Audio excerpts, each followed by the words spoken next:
everybody, and welcome to the latest episode of Team Venom's Comic Book Hunting. This week's one's a little bit different. Usually I'll have a little clip of me going around some car boots and stuff like that. However, this week I've actually done a stall instead of going hunting. So I did a stall at car boot, sold a few bits and pieces, and found some really good little treasures.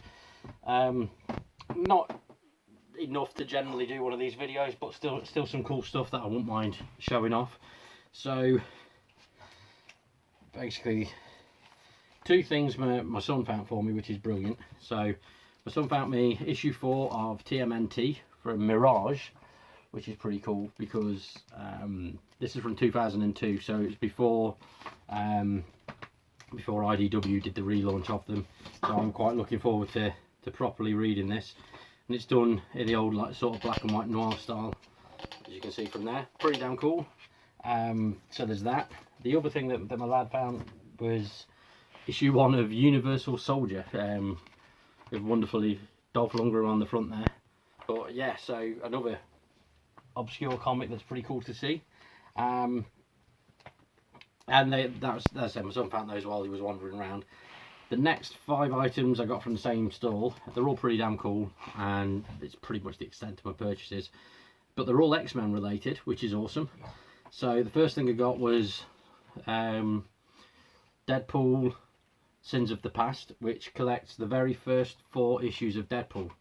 So yeah, it's basically reprints of the entire 1994 Deadpool miniseries, which you can see from there.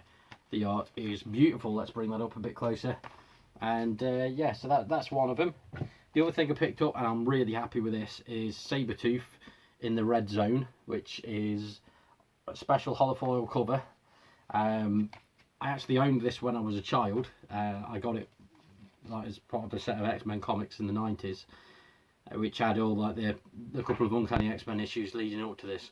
But this is like a full standalone tale where it starts off with Sabretooth just escaped the X-Mansion, and then the rest of it is basically the X-Men, well, the original 5 X-Men hunting him down. So Cyclops, Iceman, Beast, Jean Grey, and Archangel. And it's not long after Sabretooth's attacked Psylocke and put her in the infirmary.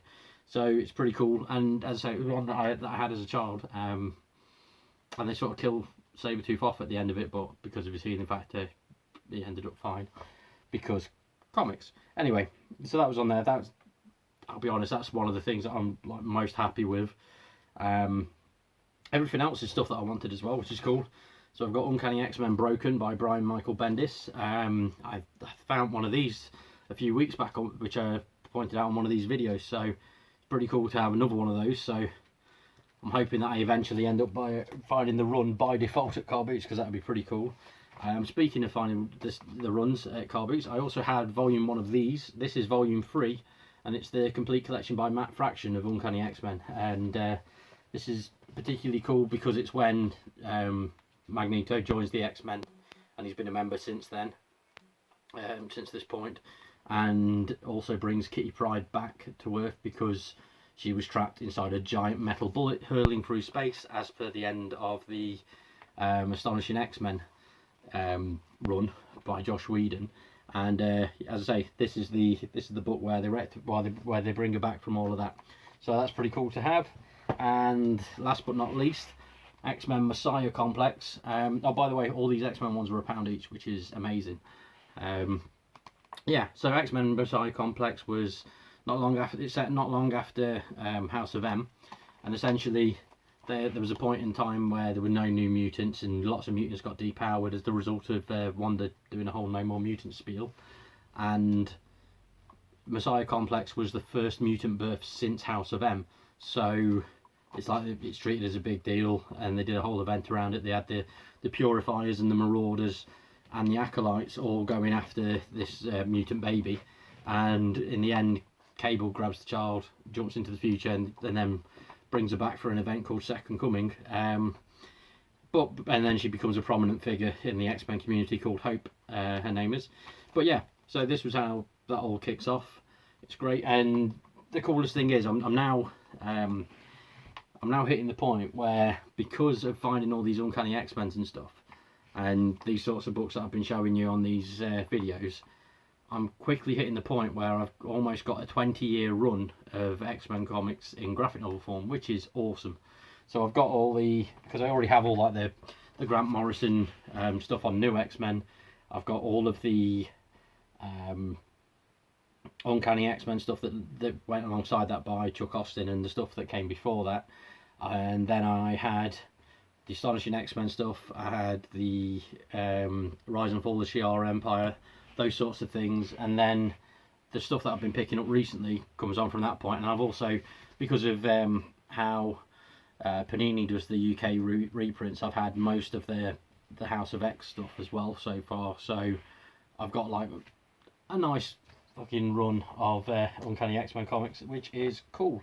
So yeah, that was all my haul. As I did a stall selling stuff, and it was pretty cool. But the other thing that I probably should be mentioning on these a lot more, but don't, is that I've also just over a year ago I started releasing, well, a year and a half ago I started releasing my own comic book series called The Suit, and that's currently on its 7th issue, which I've got some here, but basically 7th issue are A5 size, nice little handy dandy things, and it's the first part of a crossover with a comic book series called Sins of Limbo, and basically, you know, we've got it's a very black and white noir sort of thing, and yeah, it's pretty cool. I'm quite happy with how this one turned out.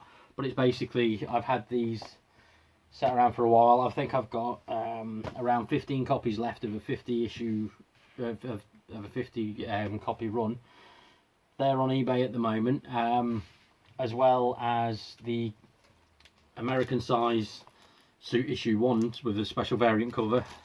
I have currently only got 6 of these left, so that's pretty cool. I had these as a limited edition run of 25, and yeah, there's 6 left of those, which is pretty damn awesome.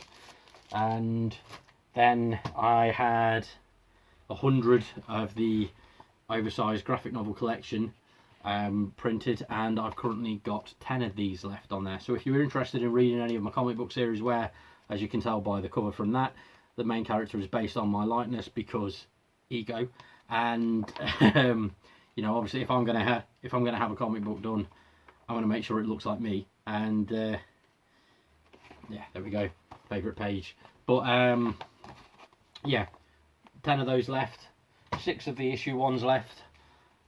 These were a limited edition run of 25. The publishing company that I used for all of these is now like no more, so it's doubtful that I'll ever be getting any more of those again. So if you're interested in reading any of my stuff, just have a look on eBay. It's down as The Suit, and my name's obviously Rory Bailey, and that'll be in the keywords as well.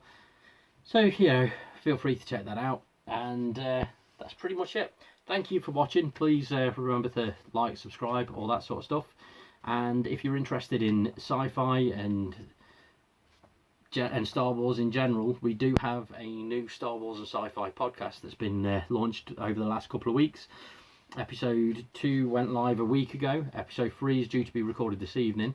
We have got some special guests lined up from there who have actually been in like the Star Wars movies as well, which is pretty cool. So please, you know, subscribe to the channel, and you'll be able to see the notification and ring the bell for the notifications, and you'll see when our new episodes go live. But yeah, thanks for watching, and I'll catch you all later.